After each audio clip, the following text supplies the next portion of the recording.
Hello, my name is Kimberly Brown, and I'm one of the 3 founding members of the Watchung I.D.E.A Committee.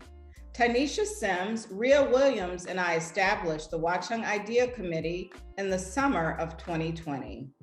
The Watchung I.D.E.A Committee is a group of Watchung, New Jersey residents who represent those not in the majority that are devoted to raising awareness and supportive actions around inclusion, diversity, equity, and advancement in our town. The Watchung I.D.E.A Committee engages the community through active participation in local interest meetings and organizing diversity-driven awareness activities, such as our Juneteenth celebration and the Kwanzaa Kinara display at the Village Green. I.D.E.A Coffee Talks is the committee's newest initiative, highlighting minority-owned and led businesses in the community. If you are interested in learning more about the Watchung I.D.E.A Committee, opportunities to collaborate, or how to support the committee's efforts, you can follow us on Facebook, Instagram, and Twitter at Watchung I.D.E.A. You can also send us an email at members@watchungidea.org. Thank you for viewing this I.D.E.A Coffee Talk, and I will now pass it to Daryl, Eisenberg, Knegten for speaker introductions. Thank you, Dr. Kim Brown, for the introduction. I am honored and humbled to be a part of the I.D.E.A's latest initiative highlighting minority-owned and led businesses, and happy to amplify wherever I can our outstanding community members. We have 2 such community members with us this evening, Stephen Ball and Lester Taylor. Stephen is the founder and CEO of Wisdom USA. It's an online business providing college admissions, advising, and essay coaching, and it's based here in Watchung, and they work with clients across New Jersey and beyond. Lester Taylor is a partner at Florio, Perucci, Steinhardt, Capelli, Tipton, and Taylor, and is the chairman of the firm's Education Law Practice Group. Lester represents boards of education and matters related to general counsel services, special education, litigation, labor, employment, and workmen's compensation. He is also involved with the firm's labor and employment, litigation, municipal law, and redevelopment practices, and served as the mayor of the city of East Orange from 2014 to 2017. It is exciting to listen to both gentlemen speak to their accomplishments and ideas and commitments to our community through this evening. And I'm excited to introduce our first panelist, Stephen. Do you want to take it away and tell us a little bit about Wisdom USA and how it came to be? Absolutely. And first, I just wanted to thank you, Daryl, thank you, Lester, and thank Dr. Brown and the Watchung I.D.E.A Committee for providing this forum to talk about my business. I am a 3-year resident of Watchung, so moved to the community in 2019, and have very much enjoyed settling in, getting to know my neighbors, and Dr. Brown, in fact, lives right around the corner from me, so happy to meet her. And one of the other joys that I've had since moving to Watchung is launching my business, Wisdom USA. And as you mentioned, we provide college admissions, advising, and essay coaching. And it's a business that's really grounded in my own kind of personal mantra around trying to share the knowledge and the lessons from the experiences I've gained throughout life. We spell it Wisdom, W-I-S-D-E-M, not because I can't spell, but because our mission is to democratize wisdom. And again, that goes to sharing the lessons from the experiences that I've had throughout my life. Just a little bit about me. I grew up in the Detroit area, and I am a first-generation college student, first-generation law student. Neither of my parents had a college degree, but what they really did have was a strong emphasis and belief in education, and they made sure that I always held that dear as I went through my life and schooling, and so I'm thankful for that. And as I grew older, I realized that not all students have access to a family environment like that and other resources that really support them and encourage them along the way. And so that's in part why I started Wisdom, to reach students that may not otherwise get the critical lessons that they need to achieve their goals for their future. And in a community like Watchung, you do have a lot of students that have those resources, but you'd be surprised. We have a lot of clients many times that are also first generation college students, even if their parents may be, successful in kind of blue collar endeavors, and so they still need that guidance, just like students, from other backgrounds. And so I've really enjoyed launching the business. We started it just at the tail end of 2019, and so we've been in business. I guess this is our third year, and growing and eager to continue to grow. That's incredible. Can you tell us a little bit about how you got to the point to start Wisdom, some of your schooling background, early career? Sure. So I'm an attorney by background, like Mr. Taylor, although I no longer practice, but I still maintain my law license. So I started my career practicing as a commercial litigator. And for those who don't know, commercial litigators are folks that represent clients in disputes, typically over contracts or sometimes they're financial matters. And so I did that at a big firm in the city for about 5 or 6 years. And then from there, I went on to CSAA Insurance Group, which is an insurance company. Then I worked at Airbnb briefly. Then I worked at Wells Fargo. And then from there, I migrated to another role in higher education. But one thing that I noticed in my time when I was working at the firm where I worked is that so much of my time there was devoted to, and I think Lester can probably appreciate this, billing hours, trying to kind of hit these annual goals for that. And I found that there was so much of my life that was really devoted to that there was really this chasm where I'm like, what else am I doing to benefit the world around me? If I got hit by a bus today, what could anyone say? What legacy, what impact could anyone say I left other than just billing hours and doing work for the clients, which by and large they were doing okay anyway, regardless of whether they had help from someone like me. So I wanted to figure out a way to make an impact in something that went just beyond myself and my own kind of personal relationships. And one way that I started doing that is by mentoring. And at the time, I lived in a community called Mount Vernon, New York, and it's very different socioeconomically than Watchung. It has its nice, more affluent areas, but it has some areas that have a lot of challenges, and in particular, at least at that time, challenges around education. And so when I lived there, I tried to think about, how can I help students in the local community? And I happened to get in touch with a nonprofit organization called Mount Vernon Star Scholars that did just that. So they paired adult mentors who were college educated with students from their junior year of high school through the senior year. And the goal was to help them navigate the college admissions process. And the organization provided all kind of wraparound support for that. They gave them standardized test training. They gave them funding for school visits, all these sorts of things that students from disadvantaged backgrounds often don't have access to. And in the course of doing that mentoring, I really enjoyed it. I loved getting to know the students. I had some great outcomes with the students that I worked with, and I just became very passionate about it, and also a subject matter expert in the college admissions process just from working with the students. So that kind of laid the groundwork for me eventually starting the business Wisdom USA down the line.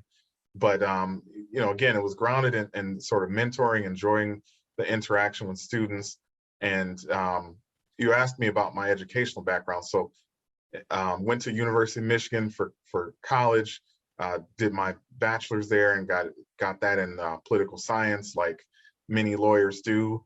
Then I got a master's also from Michigan in public policy. And then for law school, I went on to Harvard Law School and enjoyed my experience there, although law school is its own kind of unique beast educationally. I can't say I enjoyed every facet of that law school journey, but there were parts of it that I really enjoyed. And so the benefit of all of that is someone that has worked in a lot of different settings professionally, experienced different environments educationally. And I say that I can bring all that to bear when I advise clients and their families with Wisdom USA. That's great. So just to talk a little bit more about Wisdom USA, many students and their families may not be aware of the college prep process. Generally speaking, what does the college prep process consist of, and when should families start the college prep process? Well, I like to say it's never too early. You know, we get some clients many times, well, commonly, we will get clients that as the summer between junior and senior year approaches its midpoint or its end, we get clients that reach out kind of realizing that their students are applying in the fall, and so they need guidance and support with that. But we also have clients who will reach out earlier in the process. So we've had some reach out as early as freshman year, sophomore year. I'd like to say in a perfect world, you kind of start thinking about your goals even as early as freshman year, and then you really begin activating on the planning and the different pieces to put in place to build a compelling candidate profile. I'd say, you know, roughly sophomore year-ish. That's in a perfect world. Now we typically see junior year, the start of junior year, for people that are not doing it senior year. Start of junior year is a popular time. But there's really I would say there's no kind of bad time. I mean, my personal philosophy is that college can happen for any student or family if they want it to. Your options just may change depending on the timing that you decide to begin that journey. Obviously, if you're pursuing the more selective, more competitive schools, it behooves you to start earlier and do more groundwork and planning and building out your candidate profile. But I like to remind students that for all of us, you know, life is typically a marathon. It's not a sprint, and people mature at different stages. Sometimes they have hiccups along the way in high school where they may not align with the traditional path. We've had clients who've reached out where maybe their high school career didn't go quite as they wanted, and then so they start out at a community college and want to transfer. We work with, you know, all clients in all different types of situations. The key, I would say, though, is that our clients really value the unique individual attention that we have and the close contact that we offer.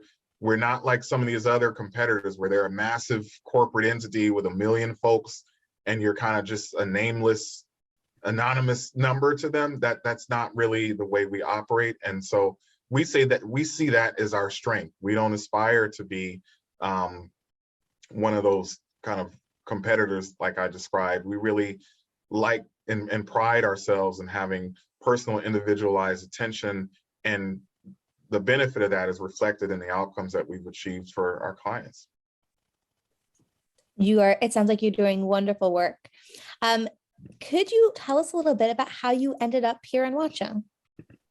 Sure. Well, and great question. I think everyone probably has their own story, but it's funny. So when I worked at that insurance company, I spent a year living out in California in the Bay Area.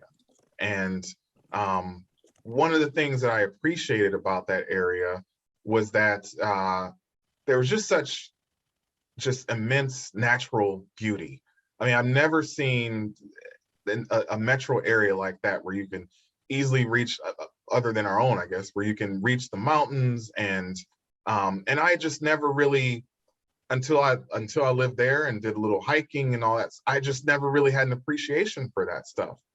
And so I was out there for a year, Then I moved back to the New York metro area. And as I said, I lived in Mount Vernon, New York.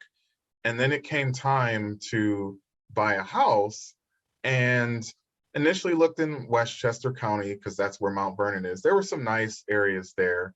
But I found that I wanted, and this was the way I described it to my wife. I wanted a peaceful oasis not far from the city. And so began looking around New Jersey at different areas. There were some places in Essex County that were nice that we looked at. Some other places around the state in Bergen County as well.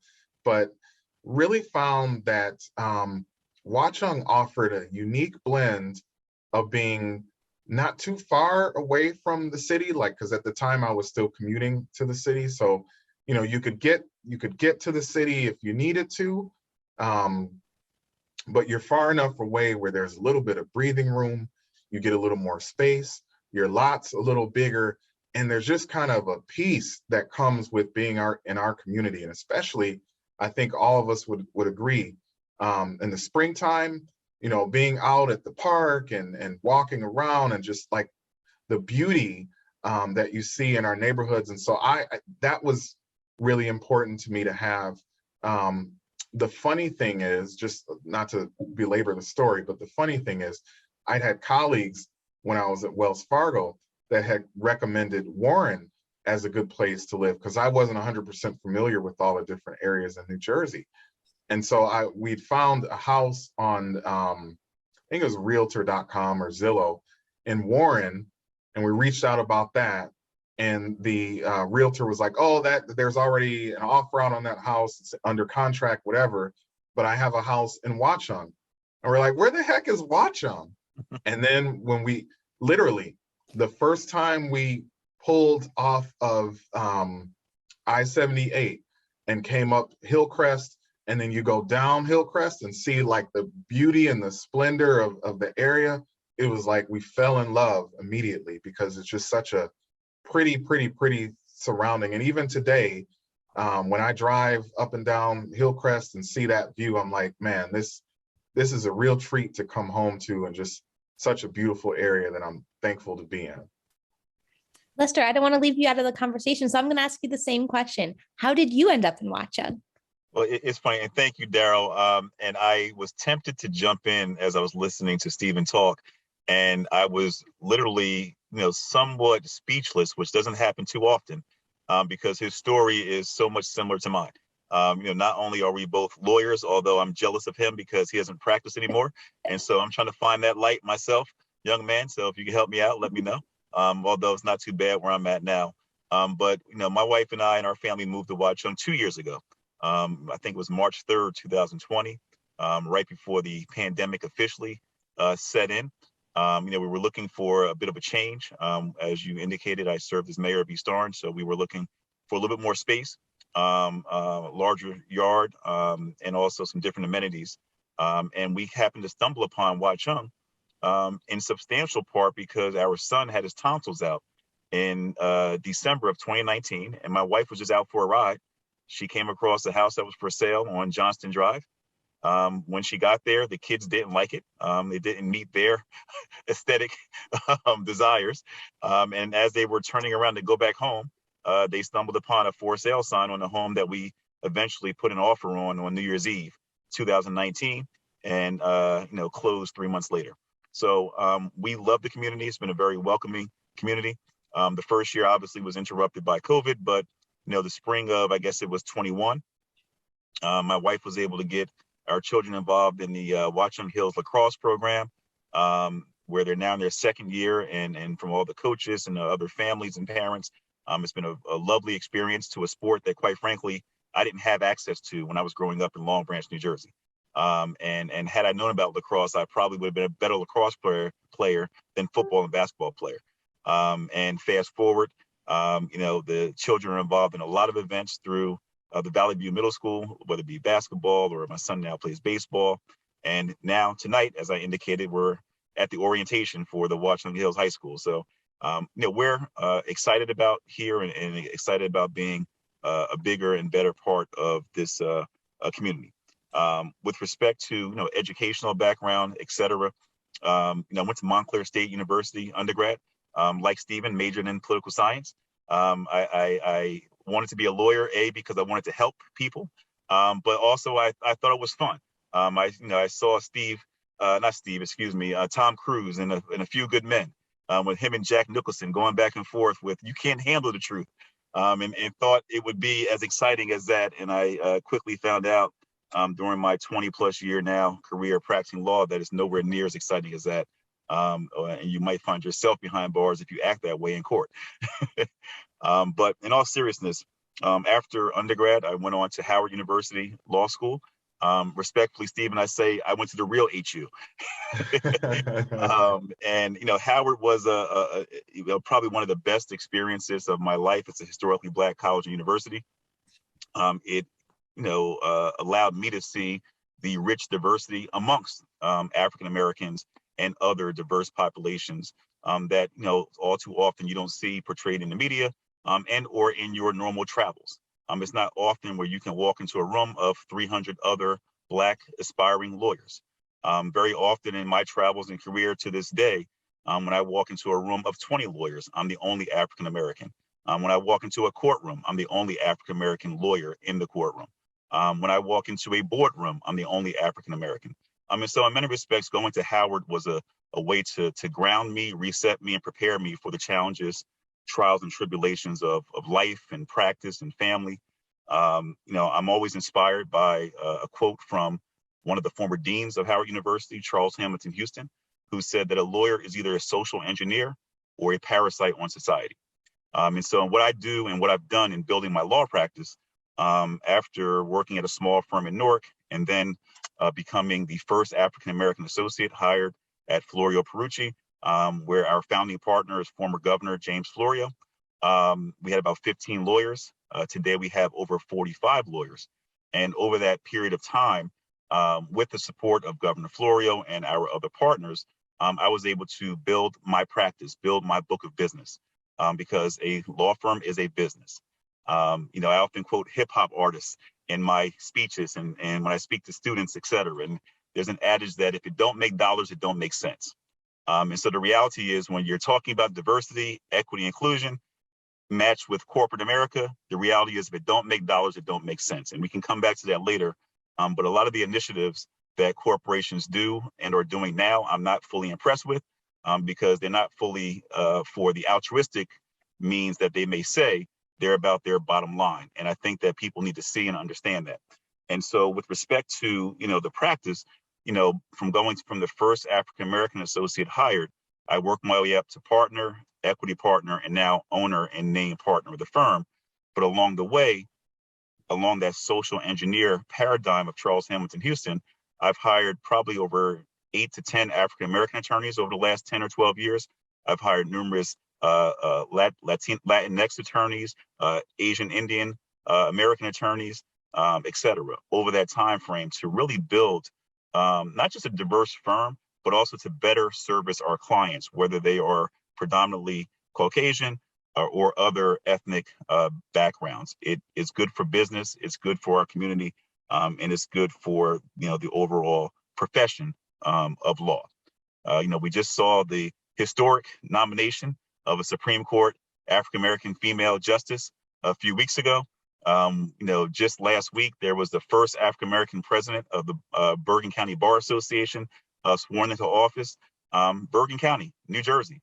New Jersey, one of the most densely populated states in New Jersey, but in its over 100-year history, he's the first African-American president of that bar association. So while we've accomplished a lot as a society, we have a lot more to do. And I just think that, programs like this, talking about ideas, exchanging ideas, not in a win-lose scenario, but in a win-win.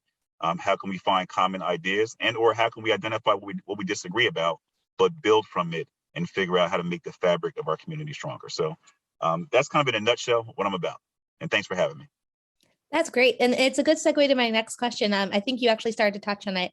So the idea in Watchung I.D.E.A stands for inclusion, diversity, equity, and advancement. So I'd love to hear, Stephen, in your work at Wisdom USA, and Lester, in your work in law, how that folds each of these tenets into the work that you do, both professionally, and also we can talk about outside the office in your life and here in Watchung.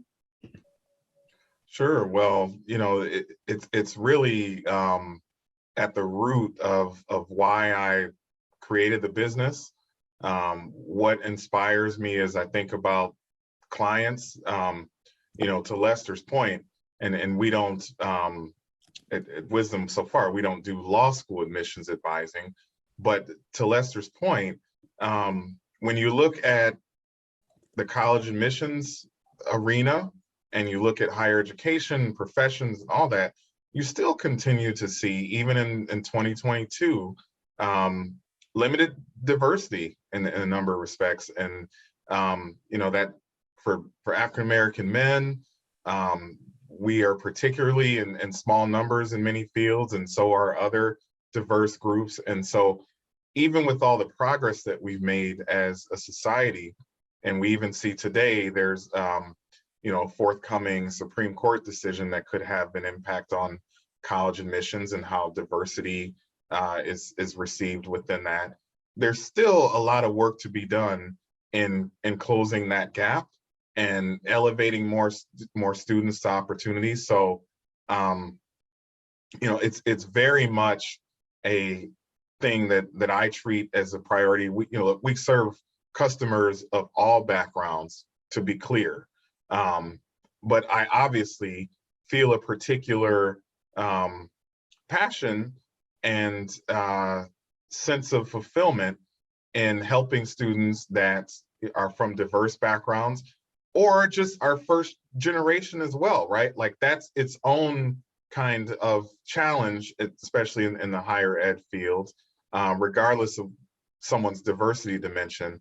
And so, it goes back to our mission is to democratize wisdom. And so democratizing means serving a diverse clientele. And even looking beyond that, I've so much of my career, whether it's in higher ed or my role even at Wells Fargo, where I was part of their DE&I team, what they called it DSRI, Diverse Segments Representation and Inclusion.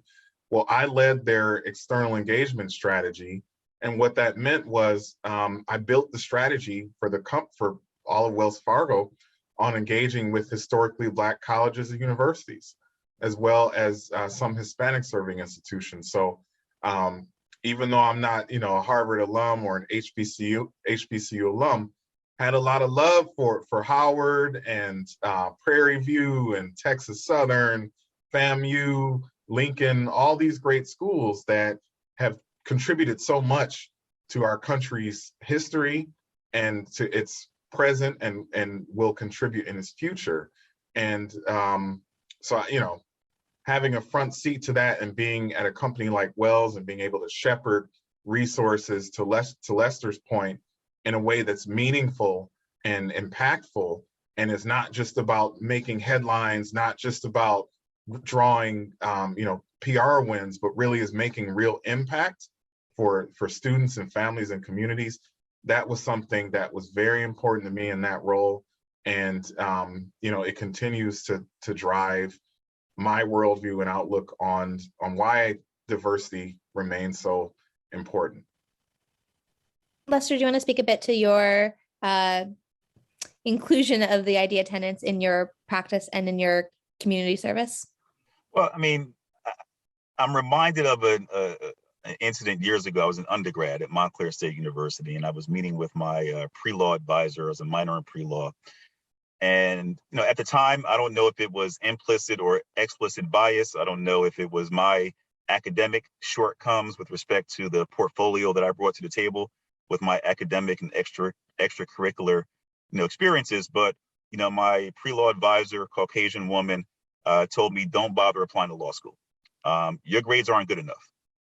You didn't do this. You didn't score a good enough grade in your history class. Don't bother applying to law school. At that time, I probably had a few expletives under my breath that I wanted to hurl her way. But in many respects, I said, thank you. I said, thank you for telling me what you think I can't do, because that probably inspired me and motivated me that much more to do it. Not saying I internalized it or realized all that at that moment. Not saying that I didn't then and now recognize that I probably didn't present the best package with respect to my grades, et cetera, because, it's very competitive to get into a Harvard or a Yale. But, I recognize that there were 180 law schools in the United States, and one of them would take me. And so fast forward, I'm proud to say that I now serve on the board of the Montclair State University Foundation as a partner at a very prominent New Jersey law firm who has hired alumni and graduates from my alma mater, Montclair State University, after a staff member there told me I shouldn't bother applying. And so I say that to say, words have meaning, and whether they are designed to be intentionally or explicitly or unintentionally biased versus motivating to try to help the community and help students move forward, I think that's important. I'm involved with a number of different organizations. I serve on the board of the Three Doctors Foundation. I'm served on the board of the United Way of Greater Newark, of Sustainable Jersey and Jersey Waterworks. Those two organizations I gained access to during my service as mayor of the city of East Orange on some statewide and national initiatives with respect to clean, safe water and natural resources, but also the equity of that in terms of how to bring those resources both affordably and from a health standpoint to urban areas. And I'm happy to say that we were a national model for best practices in that, particularly with our water utility system. So there are various ways that folks can give back.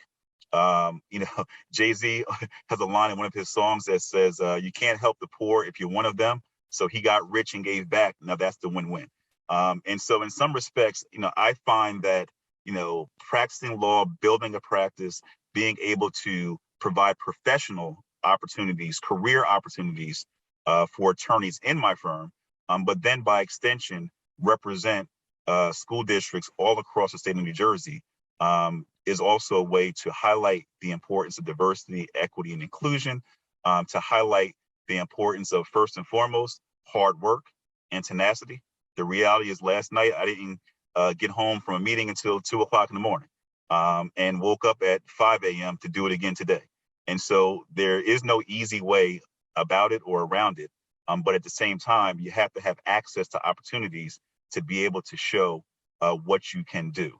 I'm also reminded of a pretty sad story of a client of mine that shall remain nameless, but this is a school board in the state of New Jersey, in a predominantly white municipality, very large municipality.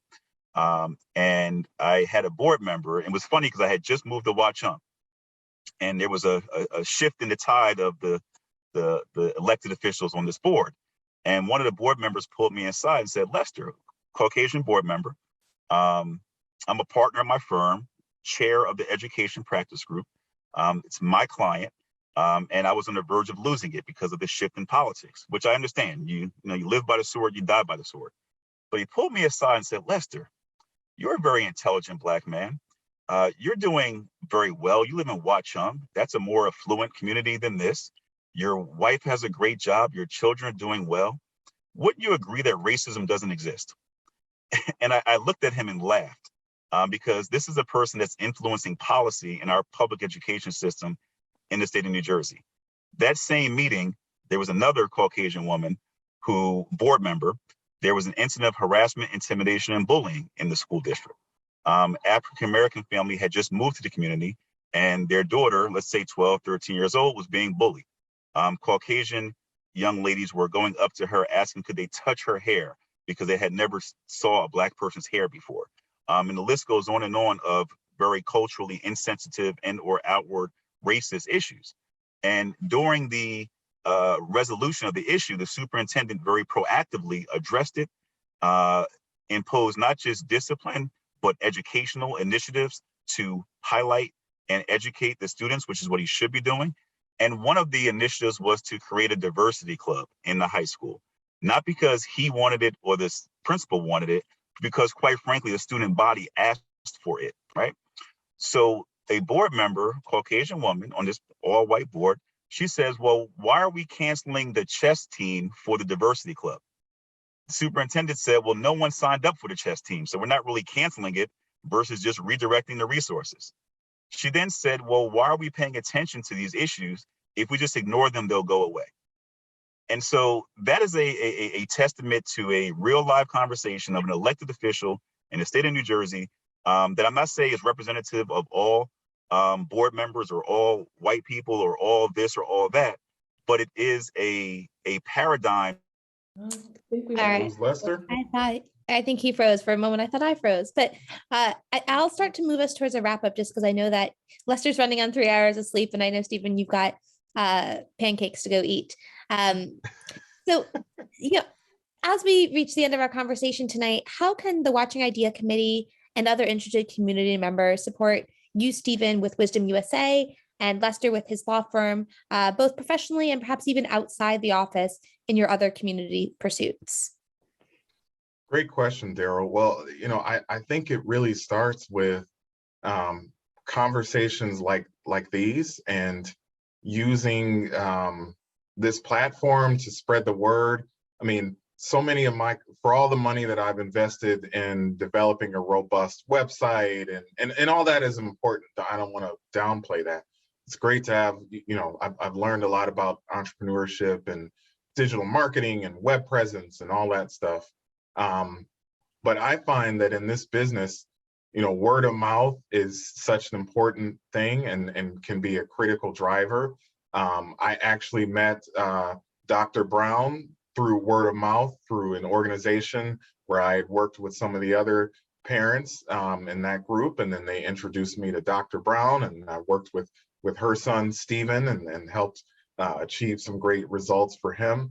And so things like that, the beauty of Watchung is that we have such a diverse and accomplished and well-connected community. And so I know that there are a lot of people within the community that need college admissions advising and college essay coaching for their kids or their relatives. Or in Lester's camp, they may have legal needs because of any number of things and issues that come up, or they have family members that have legal needs. And so, just spreading the word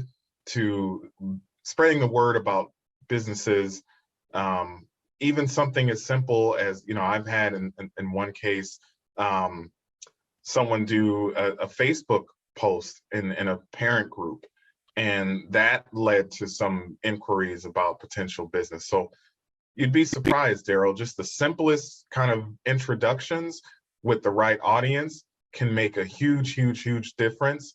And so, that to me is worth its weight in gold, just those intros. And, one of the things I'd love to thank Dr. Brown and Lester is just the way that they've connected me with other resources and shared their perspective. And so I thank the Watchung I.D.E.A committee, because this really, by uplifting businesses like mine and business leaders like Lester, it's living the values that the committee espouses, and highlighting folks in our community that, we're both fairly new and very much ingrained here, and looking to become even more ingrained, I would imagine. So many kudos to Yes. Dr. Brown for her leadership in launching the committee and helping to spotlight and elevate businesses and business leaders like us. Welcome back, Lester. So the question that I asked Stephen, I'll ask of you as well, is how can the Watchung I.D.E.A committee and other interested community members support you at your law firm and in your pursuits outside of the office? Well, I think I mentioned in my opening that since we've moved to Watchung, I find it, and our family finds it to be a very welcoming and inclusive environment. Obviously, the demographics are not very diverse, but it's important that the community be welcome to including diverse ideas, programs, and issues throughout the community. throughout the school district, and throughout other extracurricular events that go on. So, how can you help? I mean, interestingly, the other great thing about Watchung is when we moved here, I was able to move my office from Bergen County to 3 miles away in New Providence. So I love the fact that I have a 3 mile commute. And also, I think the best kept secret about Watchung is that, at least in my opinion, the taxes are extremely low compared to other, I think Stephen mentioned Essex County, where I came from, Union County, and a lot of other places in our state. So the value of what you get for your dollar is great in Watchung, and also the fact that it really does kind of represent, various facets of our state, and or we're accessible to. If you want an urban experience, you're 10 minutes away. If you want to go hiking, you're 10 minutes away. If you want to go fishing, you're 10 minutes away. So you have a lot of different things right, at your fingertips in this community. I just hope that we can continue this dialogue with our elected officials, our appointed officials, to be open-minded, to not judge books by their covers. And there's an adage that if you see something, say something, but also before you say something, you should maybe have a conversation with the person as well. And I think that's something that's important as we talk about some of these tough issues that we're grappling with as a community, as a society. You might find that you have a lot more in common than in difference. I was just at my son's baseball game today, and I was talking with a gentleman who, somehow we got on politics, and he's Republican, I'm a Democrat. And with all the crazy stuff happening in our world, we agree on 9 of 10 issues we touched upon.